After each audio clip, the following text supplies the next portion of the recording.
Friends, എല്ലാവർക്കും ലിജീസ് വ്ലോഗ്സിലേക്ക് സ്വാഗതം. ഇന്ന് നമ്മൾ ഈവനിങ്ങിൽ എടുക്കുന്നൊരു വീഡിയോ കേട്ടോ. അപ്പോൾ ഇന്ന് ഞാൻ ചായ ഉണ്ടാക്കലൊക്കെ കഴിഞ്ഞു. അഞ്ജുനും ചേട്ടനൊക്കെ ചായയൊക്കെ കൊടുത്തു. അവരുടെ ചായ കുടിയൊക്കെ കഴിഞ്ഞു. ഞാൻ ജോലികളുടെ ഉള്ളിക്കൂടെ ചായ കുടിച്ചുകൊണ്ടിരിക്കുകയായിരുന്നു. അപ്പോൾ ചായ നല്ല ചൂടുണ്ട്. അപ്പോൾ എനിക്ക് ഇത്രയും ചൂട് പറ്റില്ല, കുറച്ച് ഒന്ന് തണുത്തിട്ട് വേണം കുടിക്കാനായിട്ട്. അപ്പോൾ ഇന്നത്തെ നമ്മുടെ പ്രിപ്പറേഷൻ എന്ന് വെച്ചിട്ടുണ്ടെങ്കിൽ ഇന്നിപ്പോൾ വൈകുന്നേരത്തിന് ഞാൻ വിചാരിച്ചിരിക്കുന്നത് അപ്പത്തിന് അരച്ച് വെച്ചിട്ടുണ്ടായിരുന്നു രാവിലെ. അപ്പോൾ അപ്പത്തിനുള്ളത് നല്ലപോലെ മാവ് പൊളിച്ച് പൊന്തി വന്നിട്ടുണ്ട്. അപ്പോൾ അതിൻ്റെ കൂടെ ഒരു ചിക്കൻ സ്റ്റൂവും കൂടെ ഉണ്ടാക്കാമെന്ന് വിചാരിച്ചേക്കണം. അപ്പോൾ അങ്ങനത്തെ ജോലികളൊക്കെയാണ് നമ്മുടെ ഇന്നത്തെ മെയിൻ കാര്യങ്ങൾ. അത് കഴിഞ്ഞിട്ട് വേണം എനിക്ക് നാളത്തേക്കുള്ള പ്രിപ്പറേഷൻസ് കാര്യങ്ങളൊക്കെ കുറച്ച് ചെയ്യാനുണ്ട്. അപ്പോൾ അതൊക്കെ ചെയ്യാനുള്ളൊരു തയ്യാറെടുപ്പിലാണ്. അപ്പോൾ നമുക്ക് ആരംഭിക്കാം. അപ്പോൾ ചിക്കൻ സ്റ്റൂ ഉണ്ടാക്കാനായിട്ട് ഞാൻ ഇവിടെ ഒരു വലിയൊരു സബോള കട്ട് ചെയ്തെടുത്തിട്ടുണ്ട്. പിന്നെ ഇത്തിരി ഇഞ്ചി വെളുത്തുള്ളി ചതച്ചെടുത്തിട്ടുണ്ട്. പിന്നെ ഒരു 2-3 പച്ചമുളക് ഒന്ന് കീറിയെടുത്തിട്ടുണ്ട്. പിന്നെ നമ്മുടെ ചിക്കൻ ഞാൻ ഇവിടെ വാഷ് ചെയ്ത് ജസ്റ്റ് വെച്ചിട്ടുള്ളൂ കേട്ടോ. നമുക്ക് ഇതിനകത്തേക്ക് ഇനി എല്ലാം ഇട്ടിട്ട് വേണം. അപ്പം ഞാൻ ഇതിനകത്തേക്ക് ആദ്യം തന്നെ ഒരു കുറച്ച് ഉപ്പിട്ട് കൊടുക്കുന്നുണ്ട്. ഇനി ഞാൻ ഇതിലേക്ക് കുരുമുളക് പൊടി കേട്ടോ ചേർത്ത് കൊടുക്കുന്നത്. ഇനി ഞാൻ ഇതിൻ്റെ കൂടെ നമ്മൾ വീട്ടിലുണ്ടാക്കി വെച്ചിരിക്കുന്ന ഗരം മസാലപ്പൊടി അത് ഒരു ചെറിയ സ്പൂൺ അതും കൂടെ ചേർത്ത് കൊടുക്കുന്നുണ്ട്. അപ്പോൾ ഇതൊക്കെ ചേർത്ത് നമുക്ക് ഇനി നല്ല പോലെ ഒന്ന് മിക്സ് ആക്കി വയ്ക്കാം.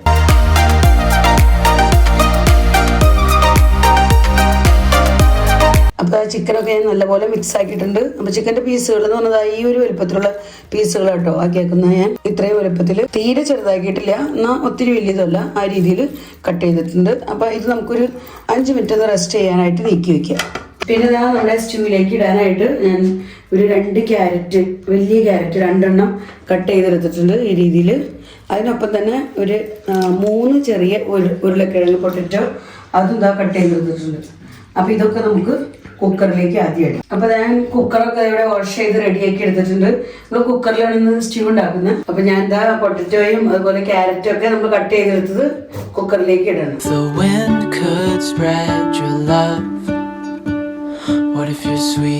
പിന്നെ അതിൻ്റെ ഒപ്പം തന്നെ നമ്മൾ കട്ട് ചെയ്ത് വെച്ചിരിക്കുന്ന ഈ ഐറ്റംസ് എല്ലാം, അതുപോലെ ചതച്ച് വെച്ചിരിക്കുന്ന ഈ ഐറ്റംസ് എല്ലാം ഇതായിട്ട് കൊടുക്കണം കേട്ടോ.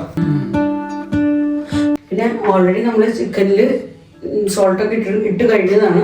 എന്നാലും നമുക്ക് ഉരുളക്കിഴങ്ങിനും അതുപോലെ തന്നെ ക്യാരറ്റിനൊക്കെ വേണ്ടിയുള്ള ആ ഒരു ഉപ്പ് കുറച്ച് നമുക്ക് ഇട്ട് കൊടുക്കാം. ഇതിലേക്ക് നമുക്ക് ഇത്തിരി കുരുമുളക് പൊടി ചേർത്ത് കൊടുക്കാം. രാവിലെ നമുക്ക് അപ്പം കഴിക്കുമ്പോൾ കിട്ടുന്ന ആ ഒരു സന്തോഷം ഇഷ്ടം പോലെ തന്നെയാണ് വൈകുന്നേരം ആയാലും. ലൈറ്റ് ഫുഡാണല്ലോ അപ്പം എന്ന് പറയുന്നത്. അപ്പോൾ വൈകുന്നേരം കഴിക്കാനും ഞങ്ങൾക്ക് ഇഷ്ടം കേട്ടോ. പിന്നെ രാവിലെ നമ്മൾ ബ്രെഡായിരുന്നു ഉണ്ടാക്കിയത്. ബ്രെഡും അതുപോലെ തന്നെ ബുൾസൈയൊക്കെയാണ് ഉണ്ടാക്കിയത്. അപ്പോൾ ഇന്ന് വൈകുന്നേരത്തിന് അപ്പാക്കാന്ന് വിചാരിച്ചു. അപ്പോൾ നമ്മൾ ചേർത്ത പൊടികളൊക്കെ നമുക്ക് ഉപ്പും അതുപോലെ കുരുമുളക് പൊടി ഇട്ടിട്ടുണ്ട്. പിന്നെ പച്ചമുളകൊക്കെ നമ്മൾ ചേർത്തല്ലോ. അപ്പോൾ എല്ലാം കൂടെ ഒന്ന് നമുക്കൊന്ന് നല്ലപോലെ തിരുമ്മി കൊടുക്കാം. എൻ്റെ അടുത്ത് കറിവേപ്പില ഇല്ല ഇപ്പം, കാരണം ഇപ്പം ഞങ്ങൾക്കിവിടെ കറിവേപ്പിലയുടെ സീസണല്ല. അപ്പോൾ കറിവേപ്പിലയൊക്കെ ഉണ്ടെങ്കിൽ നിങ്ങൾ കറിവേപ്പിലയും കൂടെ ഇട്ട് കൊടുത്തോളൂ കേട്ടോ. അപ്പോൾ നല്ല ടേസ്റ്റ് ഉണ്ടാവും. ഞാനിപ്പോൾ കറിവേപ്പില ഇല്ലാതെയാണ് സ്റ്റൂ ഉണ്ടാക്കുന്നത്. ഇതൊക്കെ നമുക്കൊന്ന് നല്ലപോലെ ഒന്ന് തിരുമ്മി പിടിപ്പിക്കാം.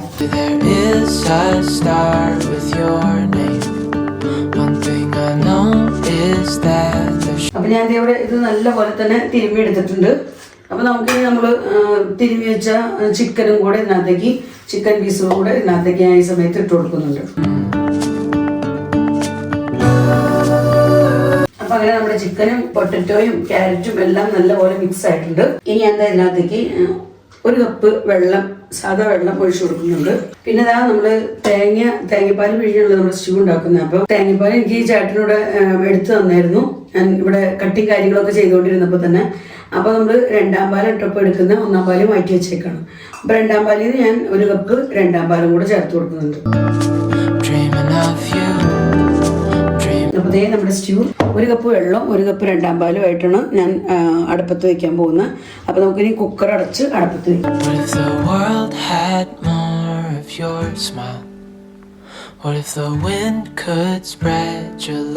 ചായ തണുത്തു തുടങ്ങിയിട്ടുണ്ട്. അപ്പോൾ ഞാൻ എൻ്റെ ചായ ഒന്ന് ആദ്യം കുടിച്ച് തീർക്കട്ടെ. എന്നെ പോലെയുള്ള വല്ല ഫ്രണ്ട്സ് ഉണ്ടോ?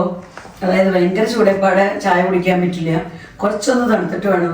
ചേട്ടൻ എന്നെ കളിയാക്കാറുണ്ട്, ചായക്കപ്പ് കൊണ്ടുപോയി ഫ്രിഡ്ജിൽ വെച്ച് തണുപ്പിച്ചിട്ട് കുടിച്ചോളാം. കാരണം എനിക്ക് ഭയങ്കര ചൂട് പറ്റില്ല.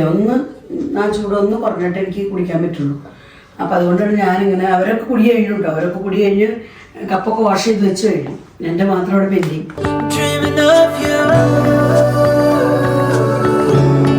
ഇത് ഞാൻ എന്താ അപ്പത്തിന് മാവ് അരച്ച് വെച്ചിരുന്നത് രാവിലെ. അപ്പം അത് നല്ല പോലെ തന്നെ പുളിച്ച് പൊന്തി വന്നിട്ടുണ്ട്. അപ്പോൾ എപ്പോൾ ഞാൻ അപ്പം ഉണ്ടാക്കണമെങ്കിലും ഇങ്ങനെ മാവ് പുളിച്ച് വന്നേന്ന് ഇങ്ങനെ ചെറിയൊരു ടിഫിനിൽ കുറച്ച് മാറ്റി വയ്ക്കാറുണ്ട്. കാരണം അടുത്ത പ്രാവശ്യം നമ്മൾ അപ്പം ഉണ്ടാക്കുമ്പോൾ ഈ മാവ് ചേർത്ത് കഴിഞ്ഞാൽ അപ്പം വേഗത്തിൽ തന്നെ പുളിച്ച് വരും. പിന്നെ ഞാൻ ഉണ്ടാക്കുന്ന അപ്പം എന്ന് പറയുന്നത് ഈസ്റ്റും ബേക്കിംഗ് സോഡയും ബേക്കിംഗ് പൗഡറും ഇട്ടൊന്നുമല്ല കേട്ടോ. നമ്മുടെ തേങ്ങ വെള്ളം അത് നല്ലപോലെ പുളിപ്പിച്ചെടുത്തിട്ടാണ് ഉണ്ടാക്കുന്നത്. ഞാൻ 2 ദിവസം മുമ്പ് ഉണ്ടാക്കിയെടുത്തിരിക്കുന്ന തേങ്ങ വെള്ളം കേട്ടോ. നമ്മുടെ തേങ്ങ വെള്ളത്തിനെ കള്ള് പോലെ ആക്കി എടുക്കുന്നതാണ്. തേങ്ങ വെള്ളം ഞാൻ ബോട്ടിൽ 2 സ്പൂൺ പഞ്ചസാര ഇട്ടിട്ട് വെക്കും. 2 ദിവസം ഇങ്ങനെ പുറത്ത് വെച്ചാൽ മതി. അപ്പോഴേക്കും അതായി വൈറ്റ് കളറായി വരും. അപ്പം ഇനിയിപ്പോൾ ഇന്ന് നമുക്കെടുത്ത് ഫ്രിഡ്ജിനകത്തേക്ക് വെക്കാം. ഈ രീതിയിലൊരു വൈറ്റ് കളറായി കഴിഞ്ഞ് കഴിയുമ്പോൾ നമുക്ക് എടുത്ത് ഫ്രിഡ്ജിൽ വയ്ക്കാം. എന്നിട്ട് അപ്പം ഉണ്ടാക്കുന്ന സമയത്ത് നമ്മൾ ഇതിനകത്തുനിന്ന് ഒരു കുറച്ച് ചേർത്ത് കഴിഞ്ഞാൽ അപ്പത്തിന് നല്ല ഒരു കള്ളിൻ്റെയൊക്കെ ഒരു ടേസ്റ്റും വരും. അതുപോലെ തന്നെ മാവ് നല്ലപോലെ പൊളിച്ചു പൊന്തി വരാനൊക്കെ ഇത് നല്ലപോലെ തന്നെ ഉപകരിക്കും കേട്ടോ. നമ്മൾ കള്ളൊക്കെ ചേർത്ത് അപ്പം ഉണ്ടാക്കുന്ന പോലത്തെ അങ്ങനത്തെ ഒരു ടേസ്റ്റും ഫീലിംഗും ഒക്കെ നമുക്ക് വരും. അപ്പോൾ അതുകൊണ്ട് ഞാൻ ഇത് സ്റ്റോർ ചെയ്തൊന്നും ചെയ്യാറ്. ബേക്കിംഗ് പൗഡർ ബേക്കിംഗ് സോഡയൊന്നും യൂസ് ചെയ്യാറില്ല. പിന്നെ ഇതൊന്നും ഒട്ടുമില്ലാത്ത സമയത്താണെങ്കിൽ ചിലപ്പോൾ ഈസ്റ്റ് ഇത്തിരി ചേർത്ത് അങ്ങനെയാണ് അപ്പം ഉണ്ടാക്കാറ്. അപ്പോൾ ഈ പുളിച്ച് പൊന്തി വന്ന ഈ മാവിന്ന് നമുക്കൊരു ഇത്തിരി നമ്മുടെ ടിഫിനിലേക്ക് നമുക്കൊന്ന് മാറ്റി കൊടുക്കാം.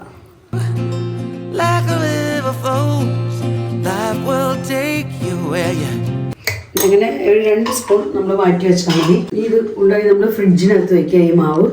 അപ്പോൾ ഒരാഴ്ച വരെ ഒരു കുഴപ്പമില്ലാതെ നമുക്ക് യൂസ് ചെയ്യാം. ഈ കഴിഞ്ഞ ആഴ്ച ഞാൻ നല്ല ബിസി ആയിരുന്നു കേട്ടോ. ഇത് നിങ്ങൾ കണ്ടില്ലേ, മുളക് നല്ല ഉണ്ടമുളക് നമ്മൾ നേപ്പാളിൽ ഞങ്ങൾ പോയപ്പോൾ അവിടെ നിന്ന് വന്ന സമയത്ത് വാങ്ങിച്ചുകൊണ്ടുവന്ന മുളക് കേട്ടോ. അപ്പോൾ ഇത് ഞാൻ ചൊറുക്കയിലിട്ട് വെച്ചിരിക്കുന്നതാണ്. ഇടയ്ക്കിടയ്ക്ക് ചോറിന സമയത്തൊക്കെ ഞാനെടുക്കും, ചിലപ്പോൾ 5 എടുക്കും. ചേട്ടനൊട്ടും പറ്റില്ല, ഭയങ്കര എരിവാണ് ഇതിന്. എന്താ പറയുക, സഹിക്കാൻ പറ്റാത്ത പോലത്തെ എരിവാണ് ഇതിന്. പിന്നെ നമ്മൾ തോരൻ ഉണ്ടാക്കുമ്പോൾ അല്ലെങ്കിൽ മെഴുക്ക് പുരട്ടിയൊക്കെ ഉണ്ടാക്കുമ്പോൾ ഇതിൽ നിന്ന് 1 or 2 ഇട്ട് കഴിഞ്ഞാൽ പിന്നെ വേറെ പച്ചമുളകൊന്നും ചേർക്കേണ്ട ആവശ്യമില്ല. കറിയിൽ പരിപ്പ് കറിയൊക്കെ ഉണ്ടാക്കുമ്പോഴോ അല്ലെങ്കിൽ വേറെ എന്തെങ്കിലുമൊക്കെ കറി ഉണ്ടാക്കുമ്പോൾ നമ്മൾ ഇതിട്ട് കൊടുത്തു കഴിഞ്ഞാൽ ഒരെണ്ണായാലും മതി. നല്ല എരിവാണ് ഇതിന്. അപ്പോൾ ഇതേമാതിരി സ്റ്റോർ ചെയ്തേക്കാണ് നമ്മുടെ ഉണ്ടമുളകിനെ, നേപ്പാൾ മുളക്. പിന്നെ കഴിഞ്ഞ ആഴ്ചത്തെ ഒരു പണി എന്ന് പറയുന്നത് പാലിൽ നിന്ന് നമ്മൾ പാൽപ്പാട മാറ്റി വയ്ക്കാറുണ്ടല്ലോ. അപ്പോൾ അത് ഞാൻ നെയ്യ് ഉണ്ടാക്കി ഇതേപോലെ ടിഫിനിൽ സ്റ്റോർ ചെയ്തേക്കാണ്. അപ്പോൾ ഫ്രിഡ്ജിനകത്ത് എടുത്ത് വെച്ചായിരുന്നു. അപ്പോൾ നല്ലപോലെ തന്നെ ഉറച്ചിരിക്കണം. അപ്പോൾ നമുക്ക് ഇതേപോലെ നല്ല ശുദ്ധമായ നെയ്യ് നമ്മുടെ വീട്ടിൽ തന്നെ നമുക്ക് ഉണ്ടാക്കാം. പിന്നെ ഞാൻ അപ്പം ഉണ്ടാക്കാൻ പോവാണ്. ഇന്ന് അപ്പം ഉണ്ടാക്കാനായിട്ട് ഞാൻ 2 തവയും യൂസ് ചെയ്യുന്നുണ്ട് കേട്ടോ. 2 പാനും, അതായത് നമ്മുടെ നോൺ സ്റ്റിക്കിൻ്റെ അപ്പത്തിൻ്റെ ചട്ടി. പിന്നെ ഇത് ഞാൻ ദോശയൊക്കെ ഉണ്ടാക്കുന്ന അല്ലെങ്കിൽ അപ്പമൊക്കെ ഉണ്ടാക്കുന്ന നോൺ സ്റ്റിക്കിൻ്റെ പാൻ. അപ്പോൾ ഇതുമ്മ അപ്പം ഉണ്ടാക്കുമ്പോൾ എന്താണെന്ന് വെച്ച് കഴിഞ്ഞാൽ നമുക്ക് എപ്പോഴും അടച്ചു വെച്ച് ഉണ്ടാക്കണമെങ്കിൽ ഒരെണ്ണം മാത്രമേ നമുക്ക് സെൻറ്ററിൽ ഉണ്ടാക്കാൻ പറ്റുള്ളൂ, അടച്ചു വെച്ച് കുക്ക് ചെയ്യാൻ പറ്റുള്ളൂ. അപ്പോൾ അപ്പം ഉണ്ടാക്കുന്ന സമയത്ത് ഞാൻ 3-4 എണ്ണമായിട്ട് ഉണ്ടാക്കും. അപ്പോൾ വേഗത്തിൽ നമുക്ക് ഉണ്ടാക്കി കഴിയുന്നു. പക്ഷെ മറിച്ചിടും ഞാൻ, കാരണം ആവി കയറ്റാൻ അങ്ങനെ ചെറിയ അടപ്പ് നമുക്ക് അങ്ങനെ വെച്ച് കൊടുക്കാൻ പറ്റില്ലല്ലോ, 4 കോർണറിലും. അപ്പോൾ അതായത് അല്ലെങ്കിൽ പിന്നെ ഒരെണ്ണം മാത്രം അവിടെ ഉണ്ടാക്കണം. അപ്പോൾ അതായത് ഞാൻ ഇതുമുണ്ടാക്കുന്ന അപ്പം മറിച്ചിട്ടെടുക്കും. പക്ഷെ ഈ പാനിൽ ഉണ്ടാക്കുന്നത് ഇങ്ങനെ അടച്ചു വെച്ച് വേവിച്ചെടുക്കും. അപ്പോൾ 2 തരത്തിലുള്ള അപ്പം നമുക്ക് ഉണ്ടാക്കിയെടുക്കാൻ പറ്റും. പിന്നെ നമ്മുടെ ജോലി വേഗം കഴിയുകയും ചെയ്യും, പെട്ടെന്ന് അപ്പം ഉണ്ടാക്കിയെടുക്കാൻ പറ്റുന്നത്. അപ്പോൾ നമുക്ക് ഇനി കുക്കറിനെ ഒരു വിസിൽ വരാറായി. നമുക്ക് ഇതിന് വേണ്ടത് ശരിക്കും ഒരു 2 വിസിൽ, വേഗത്തിൽ വരണമെങ്കിൽ 3 വിസിൽ, അല്ലെങ്കിൽ പതുക്കെ നമ്മൾ വരുത്തണമെങ്കിൽ 2 വിസിൽ വന്നാൽ മതി. ഇപ്പോൾ ഓൾറെഡി ഇതാ 1 വിസിൽ വന്നു കഴിഞ്ഞു. നമുക്കിനി ഒരു 2 വിസിലും കൂടെ വേഗത്തിൽ വരുത്താം. ഇപ്പം ശരിക്കും പറഞ്ഞാൽ കുക്കായിട്ടുണ്ടാവും, എന്നാലും ഞാൻ 1 വിസിലും കൂടെ വരുത്തിക്കുന്നുണ്ട്. കാരണം ചിക്കനൊക്കെ ആകുമ്പോൾ നമുക്ക് നല്ലപോലെ, അതുപോലെ പൊട്ടറ്റോയും ക്യാരറ്റും ഒക്കെ ഒന്ന് നല്ലപോലെ വെന്ത് ചെറുതായിട്ടൊന്ന് ഉടഞ്ഞ് കിട്ടിയാൽ നമ്മുടെ കറിക്ക് നല്ല ടേസ്റ്റ് ഉണ്ടാവും. അപ്പോൾ അതുകൊണ്ട് ഞാൻ 3 വിസിൽ വരുത്തിക്കണം കേട്ടോ. അപ്പോൾ 3 വിസിൽ വന്നു. ഞാനപ്പോൾ അതാ കുക്കറൊന്ന് മാറ്റി വെക്കണം. എന്നിട്ട് ഇതിപ്പോൾ നമുക്ക് നമ്മുടെ ചെറിയ പാൻ വയ്ക്കാം. ഈ കുക്കറിൻ്റെ പ്രഷറൊക്കെ ഒന്ന് പോകാനായിട്ട് നമുക്ക് വെയിറ്റ് ചെയ്യാം. നമ്മൾ അതിനകത്തേക്ക് ഇപ്പോൾ തേങ്ങാപ്പാലൊന്നും ചേർത്തിട്ടില്ല. അപ്പോൾ പ്രഷർ പോയിട്ട് നമുക്ക് ബാക്കി ജോലികൾ ചെയ്യാം. അപ്പോഴേക്കും നമുക്ക് അപ്പം ഉണ്ടാക്കാനായിട്ട് നോക്കാം. Lost my mind, I will keep on holding my head high, even if the sky is falling.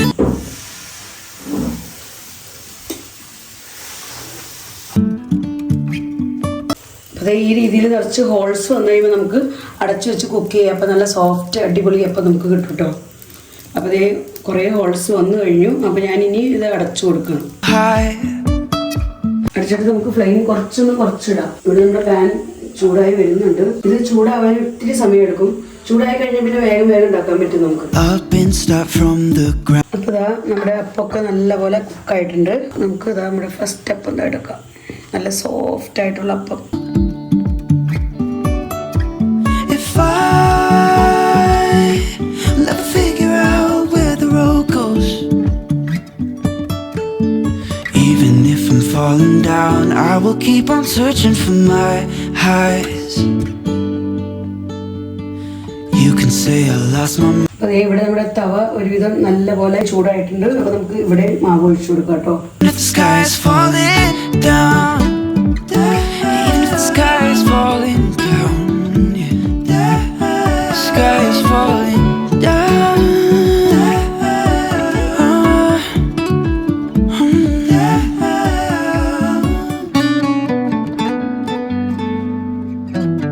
ഈ തവ എൻ്റെ ശരിക്കും പറഞ്ഞാൽ ഒരുപാട് ജോലികൾ എളുപ്പമാക്കുന്ന ഒരു തവയാണ് ഇത്.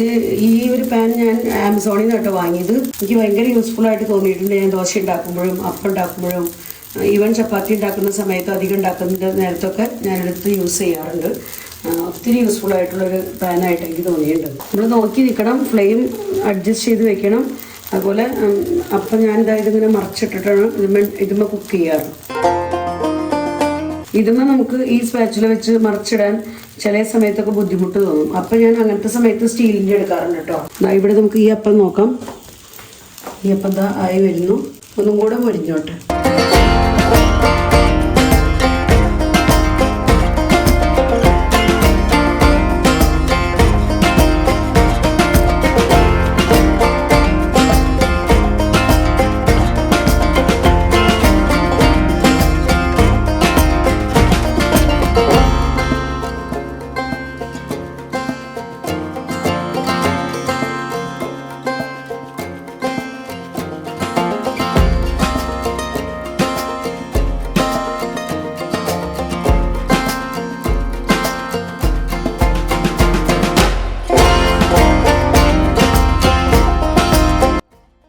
അപ്പം ഞാൻ എൻ്റെ അപ്പമൊക്കെ ഉണ്ടാക്കി കഴിഞ്ഞു. നമ്മുടെ അപ്പച്ചട്ടിയിൽ ഉണ്ടാക്കിയ അപ്പം എന്താ ഈ രീതിയിൽ നമ്മൾ ഉണ്ടാക്കി എടുത്തിട്ടുണ്ട്. അപ്പം ഇതിങ്ങനെ ഞാൻ എന്താ ഒരു കുറച്ച് അപ്പം ഉണ്ടാക്കിയിട്ട് അതിനകത്ത് നല്ല അടിപൊളി അപ്പമായിട്ട് വന്നു. നല്ല സോഫ്റ്റ് അപ്പമായിട്ട്. പിന്നെ പാനുമ്മ ഞാൻ എന്താ കുറച്ച് ചെറുതും കുറച്ച് വലുതൊക്കെ ആയിട്ട് ഉണ്ടാക്കിയിട്ടുണ്ട്. അപ്പോൾ അത് ഇവിടെ വേറൊരു കാസറോളിലായിട്ട് ഞാൻ വെച്ചേക്കണം. അപ്പോൾ നമുക്കിതൊന്ന് നീക്കി വെച്ചിട്ട് നമുക്ക് വേഗം ഈ കറി ഉണ്ടാക്കാം. അപ്പോൾ കറിയുടെ കുക്കർ ഇവിടെ പ്രഷറൊക്കെ പോയി ഇരിപ്പുണ്ട്. അപ്പോൾ ഇനി നമുക്ക് കറിയുടെ കുക്കർ ഒന്ന് തുറന്നു നോക്കാം. പ്രഷറൊക്കെ പോയിട്ടുണ്ട്. ഇവിടെ ഈ രീതിയിൽ നല്ല പോലെ തന്നെ കുക്കായിരിക്കുന്നുണ്ട്. അപ്പോൾ നമുക്കത് വേഗത്തിൽ തന്നെ ഗ്യാസിന് ഒഴിച്ചു കൊടുക്കാം. ഇതിനകത്തേക്ക് ഞാൻ കുറച്ച് തേങ്ങാപ്പാൽ നമ്മൾ മുമ്പ് ചേർത്തായിരുന്നല്ലോ. അപ്പോൾ ഞാൻ രണ്ടാം പല്ലിൽ നിന്ന് ബാക്കിയുള്ളതും കൂടെ ഒന്ന് ചേർത്ത് കൊടുക്കണം. ഒന്ന് നമുക്ക് നല്ലപോലെ മിക്സാക്കി കൊടുക്കാം. ഇത് നല്ലപോലെ ഒന്ന് തിളച്ചതിന് ശേഷം നമുക്ക് ഒന്നാം പാൽ ചേർക്കാം. അപ്പോൾ ഇവിടെ ഒന്ന് നല്ലപോലെ ഒന്ന് തിളച്ച് ഒന്ന് കുറുതായി വരട്ടെ. അപ്പോൾ നമ്മുടെ കറി ഇവിടെ നല്ലപോലെ തിളയ്ക്കുന്നുണ്ട്. അപ്പോൾ ഇവിടെ ഞാൻ നമ്മുടെ കറി താളിച്ചൊഴിക്കാനായിട്ട് ഇത്തിരി മസാലക്കൂട്ട് എടുത്തിട്ടുണ്ട് കേട്ടോ. അപ്പോൾ നമ്മുടെ കറുകപ്പട്ട, 2-3 കുരുമുളക്, പിന്നെ ഒരു തക്കോലം, 2-3 കരയാമ്പൂ, പിന്നെ 2-3 ഏലക്കായ, ഇത്രയും നമ്മൾ എടുക്കുന്നുണ്ട്. ഇതിലേക്കൊന്ന് ചേർത്ത് കൊടുക്കാനായിട്ട്. പിന്നെ ഇവിടെ ഞാൻ ഇത്തിരി വറ്റൽമുളക് കട്ട് ചെയ്തിട്ടുണ്ട്. പിന്നെ ചെറിയൊരു സബോള ചെറുതാക്കി കട്ട് ചെയ്തെടുത്തിട്ടുണ്ട്. അപ്പോൾ ഇത് നമുക്ക് താളിച്ചൊഴിക്കാനായിട്ട്. അപ്പോൾ നമ്മുടെ കറി ഇതാ റെഡി ആയിക്കൊണ്ടിരിക്കണം. അപ്പോൾ നമുക്ക് ഇനി ഇതിലേക്ക് ഒന്നാം പാലും കൂടെ ചേർത്ത് കൊടുക്കാം.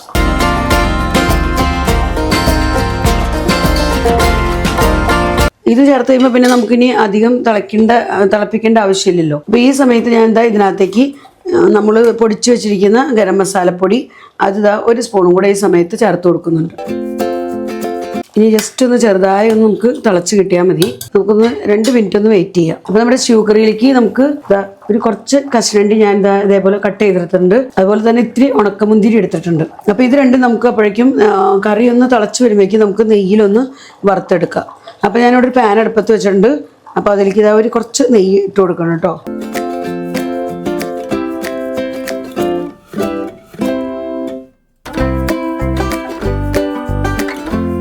നമ്മുടെ കാഷ്നട്ട് ഇതേ നല്ലപോലെ തന്നെ മൂത്ത് വന്നിട്ടുണ്ട്. അപ്പോൾ നമുക്ക് ഇതിനെ കോരി നമ്മുടെ സ്റ്റ്യൂവിലേക്ക് അവിടെ ഇട്ട് കൊടുക്കാം. ഇപ്പം തന്നെ ഇനി നമുക്ക് ഉണക്കമുന്തിരിയും കൂടി ഇട്ട് കൊടുക്കാം. കറി ഞാൻ എന്താ ഇവിടെ ഓഫാക്കിയിട്ടോ, നല്ലപോലെ തിളച്ചു. അപ്പോൾ ഞാൻ ഓഫാക്കിയേക്കാണ്. ഉണക്കമുന്തിരി ഇതാ നല്ലപോലെ തന്നെ ചൂടായി കിട്ടിയിട്ടുണ്ട്. അപ്പോൾ നമുക്ക് ഇതും കൂടെ ചേർത്ത് കൊടുക്കാം. ഇനി നമുക്ക് നമ്മുടെ ഈ പാനിലേക്ക് മസാലകളൊക്കെ ഒന്ന് ഇട്ട് കൊടുക്കാം. മസാലയൊക്കെ ഇതാ ഇവിടെ നല്ലപോലെ ചൂടായിട്ടുണ്ട്. അപ്പോൾ ഞാൻ നമ്മൾ കട്ട് ചെയ്ത് വെച്ചിരിക്കുന്ന ഈ സബോളയും അതുപോലെ വറ്റൽമുളക് ഇട്ട് കൊടുക്കുകയാണ്. അപ്പോൾ ഇതാ നമ്മുടെ സബോളയൊക്കെ നല്ല പോലെ തന്നെ വഴന്ന് കിട്ടിയിട്ടുണ്ട്. അപ്പോൾ നമുക്ക് ഫ്ലെയിം ഓഫാക്കി കറിയിലേക്ക് ചേർത്ത് കൊടുക്കാം.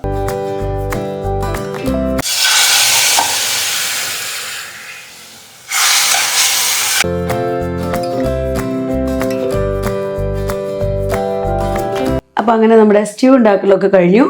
അപ്പം ഉണ്ടാക്കലും സ്റ്റ്യൂ ഉണ്ടാക്കലൊക്കെ കഴിഞ്ഞു. രാത്രിയിലെ ഫുഡ് റെഡിയായി. അപ്പോൾ ഇനി എനിക്ക് നാളത്തേക്കുള്ള പ്രിപ്പറേഷൻസ് എല്ലാം ബാക്കിയാണ്. അപ്പോൾ നമുക്ക് ബ്രേക്ക്ഫാസ്റ്റിനുള്ള കാര്യങ്ങളൊക്കെ ഒന്ന് അറേഞ്ച് ചെയ്ത് വെക്കണം. ലഞ്ചിനുള്ള കാര്യങ്ങൾ നമ്മുടെ എന്തെങ്കിലും ഗ്രേവി, ചാറുകറി അതെന്തെങ്കിലും വേണം. പിന്നെ എന്തെങ്കിലും ഒരു തോരൻ. അപ്പോൾ അതൊക്കെ ഒന്ന് സെറ്റാക്കണം. അപ്പോൾ അങ്ങനത്തെയൊക്കെ ജോലികൾ ബാക്കിയുണ്ട്. അപ്പോൾ അതൊന്നും ഞാൻ നമ്മുടെ ഇന്നത്തെ വീഡിയോയിൽ ഉൾപ്പെടുത്തുന്നില്ല. നമ്മുടെ വീഡിയോ ഒത്തിരി ലെങ്തി ആയിപ്പോൾ അത് ഞാൻ വേറെ ഏതെങ്കിലും ദിവസം വീഡിയോയിൽ കാണിക്കാം കേട്ടോ. അപ്പോൾ ഇന്നത്തെ വീഡിയോ ഇത്രയേ ഉള്ളൂ. ഇന്നത്തെ വീഡിയോ ഞാനിവിടെ അവസാനിപ്പിക്കുകയാണ്. വീഡിയോയെക്കുറിച്ചുള്ള നിങ്ങളുടെ അഭിപ്രായങ്ങളെല്ലാം കമൻസിലൂടെ അറിയിക്കണേ. വീഡിയോ നിങ്ങൾക്ക് ഇഷ്ടപ്പെടുന്നുണ്ടെങ്കിൽ ലൈക്ക് ചെയ്യാനും ഷെയർ ചെയ്യാനും സബ്സ്ക്രൈബ് ചെയ്യാനും എന്നെ സപ്പോർട്ട് ചെയ്യാനും ഒട്ടും തന്നെ മറക്കരുത്. ഫേസ്ബുക്കിലാണ് നിങ്ങൾ എൻ്റെ വീഡിയോ കാണുന്നതെങ്കിൽ ഇതുവരെയും ലിജീസ് വ്ലോഗ്സ് എന്നുള്ള ഫേസ്ബുക്ക് പേജ് ഫോളോ ചെയ്തിട്ടില്ലെങ്കിൽ ഫോളോ ചെയ്തും കൂടെ എന്നെ സപ്പോർട്ട് ചെയ്യണം. അപ്പോൾ വീണ്ടും നമുക്ക് നല്ലൊരു അടിപൊളി വീഡിയോയുമായി കാണാം. Bye bye.